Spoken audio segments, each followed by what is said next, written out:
आता सायकल या शब्दाचा अर्थ समजून घेऊया. सर्वप्रथम मराठी अर्थ. चक्र किंवा पुनरावृत्ती होणारी प्रक्रिया. सायकल हा शब्द नाऊन म्हणून वापरला जातो.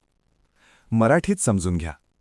सायकल म्हणजे एखादी प्रक्रिया किंवा घटना जी पुन्हा पुन्हा त्याच क्रमाने घडत राहते.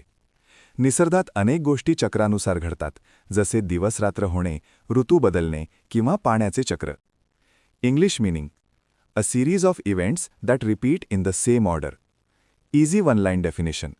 A series of events that repeat again and again. आता सिनोनिम्स पाहूया. Sequence, series, rotation. हे शब्द एखादी गोष्ट ठराविक क्रमाने पुन्हा पुन्हा घडणे असा अर्थ दर्शवतात. आता अँटोनिम्स पाहूया. इररेग्युलॅरिटी, डिसऑर्डर. हे शब्द ठराविक क्रम नसणे किंवा गोंधळलेली स्थिती दर्शवतात.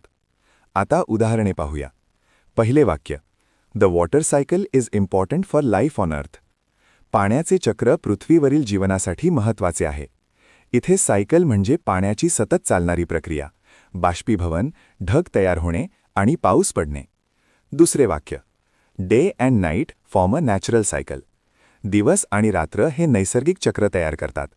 इथे सायकल म्हणजे दिवस आणि रात्र पुन्हा पुन्हा येण्याची प्रक्रिया.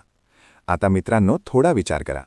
व्हिडिओ थांबवा आणि खालील प्रश्नाचे उत्तर कॉमेंटमध्ये लिहा. Which is an example of a natural cycle? A. Day and night. B. A book. C. A chair. D. A bag. तुम्हाला इंग्रजी मोफत आणि सोप्या पद्धतीने सुधारायचे आहे का? नियम अकॅडमीचा बेसिक इंग्लिश वोकॅब्युलरी आणि ग्रामर कोर्स पूर्णपणे मोफत जॉईन करा. आत्ताच हा नंबर नियम अकॅडमी इंग्लिश नावाने सेव्ह करा. 9270275060. नंतर व्हॉट्सॲपवर हॅलो सर असा मेसेज पाठवा. दररोज व्हिडिओ प्लस MCQ सराव मिळवा. नंबर सेव्ह केल्यावरच लिंक उघडतील.